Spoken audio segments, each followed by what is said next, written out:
All right, hey everybody, we're back with another news feed for you. And just so you know, any of these that you want to find, all you got to do is type in an author like this daily dot here. Type in any of these keywords, it's going to pull the article right up for you. And remember, I also post videos every single day, sometimes multiple times a day. So be sure to subscribe. There's also some cool stuff in the description below. To start this one off, we move through these very fast, so we got to paying attention here.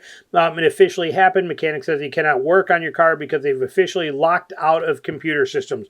This is nothing new. We knew this was this way. Okay, specifically talking about Ram doing this. I believe it's Nissan. Don't quote me on that. I know there's another one that does it as well too, but they require you, in order to get access to the codes and to be able to do this stuff, you have to be, to get the OBD2 software, to get deep into this, you have to be a member, okay? In Ram and these other companies are doing this because their attitude is, we want pros to be working on this stuff, and we want them to take our courses and know our stuff so that they don't half-ass the job on the cars, basically.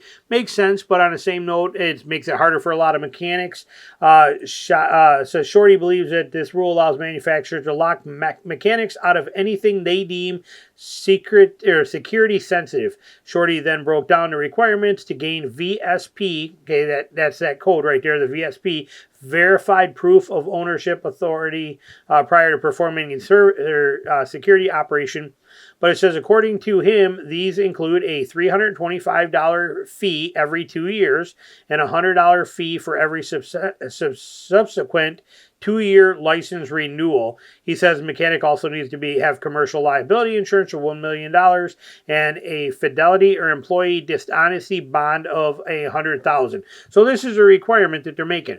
Whether you like it or not, it is here to stay. Rams have been doing this for a while, and like I said, there's other companies jumping suit on this too, but just know that if you own one of these vehicles, if you own a Ram, and like I said, I believe it's Nissan, don't quote me on it, but if you got to get stuff done, you're probably going to have to take it to a dealer, or at least call ahead and make sure that your mechanic is capable of working on them, because a lot of the small mom and pop shops are not going to go through this stuff.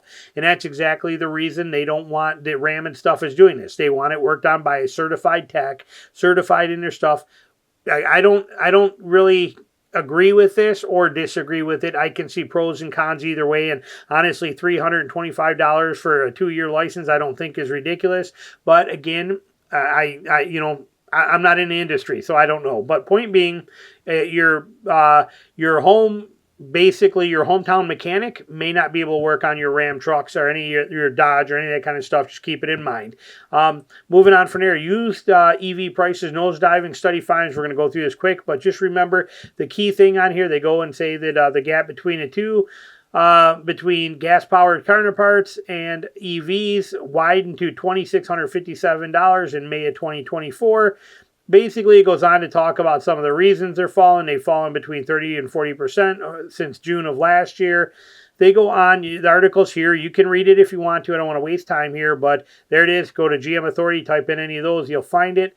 But basically, what our takeaway from this is EVs are a risk right now. They still are. Okay, people that bought EVs last year and the year before, they're losing money like crazy. There's a lot of they're not as good of a deal as you wish they were, and when it comes to resale value, and you just keep that in mind. They're a risky thing to get into right now. Now, some of these cheaper ones that we're starting to see, the $30,000 and $40,000 ones coming in, maybe a little better deal, and there's more coming down the line. Jeep's got a $25,000 Renegade version coming.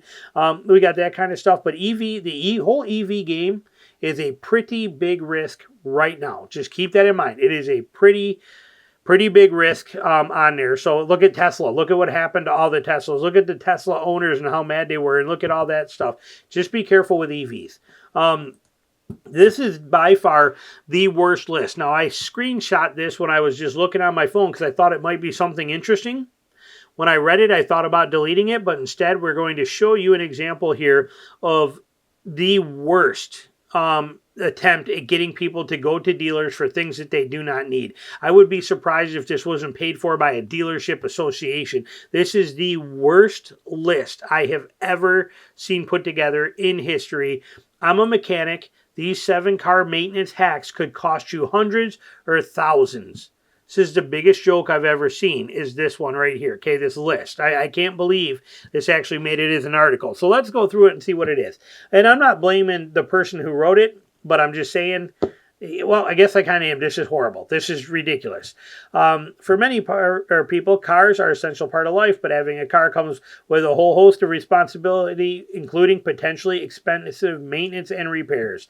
According to AAA, the average cost of vehicle maintenance can set you back around $800 per year. Considering this, it might seem like like handling these issues yourself is better and cheaper option than spending money at the auto repair shop.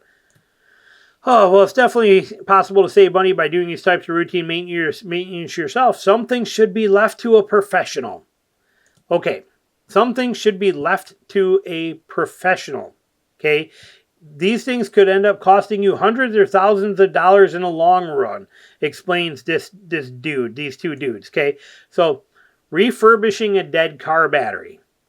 Do you personally know anybody in your entire life in the last 8 years that ever refurbished a car battery? When your car battery dies, you just go buy a new car battery. Do you know anybody that actually tried to open up a sealed car battery and replenish that and put the acid kits in and do? Yeah, I mean, I can understand that for like a lawnmower battery, things like that kind of stuff. But I have never ever heard of. I mean, not in 20 years have I heard of anybody ever trying to refurbish a dead car battery. But apparently they're telling you it could cost you more money if you refurbish a car battery because it doesn't last long and it's not going to be as reliable. Okay, whatever. Changing the oil but not the filter. Who does that? Have you ever met anybody that changes the oil but not the filter? Now, I know they do have some of these 1 year filters and things like that. They're not talking about that. They're just saying to not do a filter. Who does that? That makes no sense. There was no reason to ever change your oil but not change your oil filter. This one too. Repair car shocks yourself. I repair the shocks on my vehicles all the time, and I do it on my own. There's no reason. It is literally like 4 bolts and super simple. This is not a complicated process. This is not a big deal. But he's telling you that it could cost you. He says right here, shocks are a vital component of your car suspension system and should only be handled by experienced professionals. A single mistake can result in higher car maintenance costs and even affect auto insurance rates. Okay, it's important to leave this job to experts who have years of experience dealing with cars. They're shocks. I've been changing my own shocks on my vehicle since I was 15 years old. This is crazy. Relying on Fix-A-Flat. Now, this one does make sense because of the fact that it does gum up your sensors and your TPMS sensors. So, and that's what he talks about in here, too. The sealant can be used in emergencies, get you by the tires repaired, but this can lead to tire itself needing to be replaced and the TPMS tire pressure sensor, which can cost some money, and that is true. I never use Fix-A-Flat. I never have. I never will. I never put that stuff in your tire slime, any of that kind of stuff, even balancing beads. I'm not a fan of that stuff. Just do it right. I plug them. I plug tires all the time. Matter of fact, I had to plug my wife's 4Runner today. I just put that stuff on. You saw it on my YouTube community post. You see it on my social media. But we went into Jim and Nick's to go eat lunch. We came out and the tire was flat. It had a huge spike. I show it in there that was embedded into the tread. Grabbed the pliers, pulled the spike out, grabbed the plug kit, pop a plug in there, hooked up the compressor, and then we were on our way 10 minutes later. So, but, you know, Fix-A-Flat, not a fan of that stuff yet, even though companies today will supply that with your vehicle instead of a spare tire. It's pretty interesting. Replacing your wiper blades yourself. I mean, wow. Okay, I've seen, it says right in here, like other car parts, wiper blades eventually need to be replaced. Many people do this themselves, but improper installation could cause more harm than good. This is especially common when you use wiper blades that aren't the right size. Oh my gosh, now they're telling you have to go to the dealer to get your wiper blades. You can't do them yourself, okay? It's not worth it. The result in windshield needing to be replaced, apparently from scratches, okay?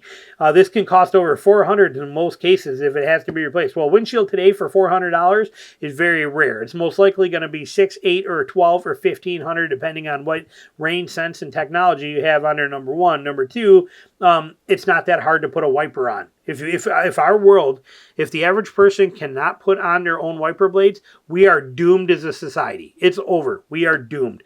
Building your own transmission, yeah, you know what? I mean, it's kind of funny that in the same list we go from you can't be replacing your wiper blades yourself, but you also shouldn't be building your own transmission. I'm not even reading that one. Doesn't make any sense. Gearbox, fluids. If you can't change your wiper blades, you definitely should not be doing this either. So kind of the worst, stupidest list I've ever seen, and that's why I put it on here. Just kind of a little humor for us to enjoy. Is this is the stuff that goes out there in the world today. This is it. This is what's available on the internet if you want it. So. And last but not least, our final one, this is what the thumbnail was about. 2024 Land Cruiser may be good looking, but it has two rather big drawbacks. I was curious as to what those are, so let's dive in and see what they have to say on here. And this is from the Car Care Nut, which is an awesome channel. This guy just rocks it. I love his videos on here. And he points out two things I did not know, a couple things I was not aware of on this vehicle. And I've looked at this vehicle. Like I said, this exact one. I love it. It's a beautiful, beautiful Land Cruiser. But it says right here that, that the battery is just thrown in there. Okay, they just basically set the battery on the back and put a cover over it. We know that. It kind of sucks. You lose some of this height difference between here and here. Definitely a bummer. But it will be easy if you got to ever change a battery. I'm assuming that it's just underneath here and easy to get to rather than being tucked up from underneath. I don't know that for sure. But, it's here anyway. But then he says on here that they give you this little storage compartment right here. It runs the whole front length of this right here, that you can see in his picture, and then there's two little side cubby ones. Apparently it says there's a load limit over these of 132 pounds. So you got to be careful if you're going to put anything in there, like if you were to put a fridge in the back, but also, which I thought of, and then they even mentioned in here, your knees. Okay, if you got to climb up into this, where's the first place you're going to climb is going to be right here is where your knees are going to go. You're going to go from the bumper right in here with your knees, and if you put your knees on this cover that's over here, this little cover is only rated to hold 132 pounds, and you will crack it. You will break it. That's a big bummer. That's kind of a, they need to rethink that if that thing can only hold 132 pounds in the back of a Land Cruiser. They need something, they need to redo that, or this thing is going to be snapping and breaking like crazy. Reinforce this thing and make it so that it's strong enough to everybody that's going to get in and out of the back of this thing is going to be climbing on that. So they need that fixed right away. I'm putting in an order for Toyota. Toyota, fix it right away. And then payload capacity is only 1,100 pounds. We knew that. But what's interesting too that I did not know, two things. One of them is that it only has a 17.9 gallon tank. That's kind of a bummer. Okay, to have to stop and get gas that often. A 17 gallon tank's not that big. I would have hoped for bigger on that aspect. And then it also says in here too, where is it? But it also has a, right here. Right next to it, okay? Let's not forget the 2024 Land Cruiser requires premium fuel. I did not know that. I thought it was recommended premium fuel. I did not know it was required to have premium fuel. They're saying it right here. So might be worth looking into, but if that requires premium fuel, no way. I'm definitely out. There's no reason to have to spend the money for premium fuel. I hope it's just recommended, but it says it requires it. And if that's the case, stupid. And to only have an 18 gallon tank, stupid. And to have only 1,100 pound capacity and something like this, kind of stupid as well too. And this little thing they built right here, only having 100, like I said, if a 200 pound guy is going to go sticking his knees on here and he's going to crack this thing and break it, we'll start seeing it happening in the forums. If that's the case, they're going to have to rebuild this. But why that makes zero sense to me, because this is a #1 place you are going to put all your weight whenever you have to get into this thing. Even to vacuum the back out or clean it, you will be on your knees on top of this, putting all your weight on it. So very interesting. All right, that ends it for this article here, or for this news section. Hope you enjoyed it, and we'll talk to you soon.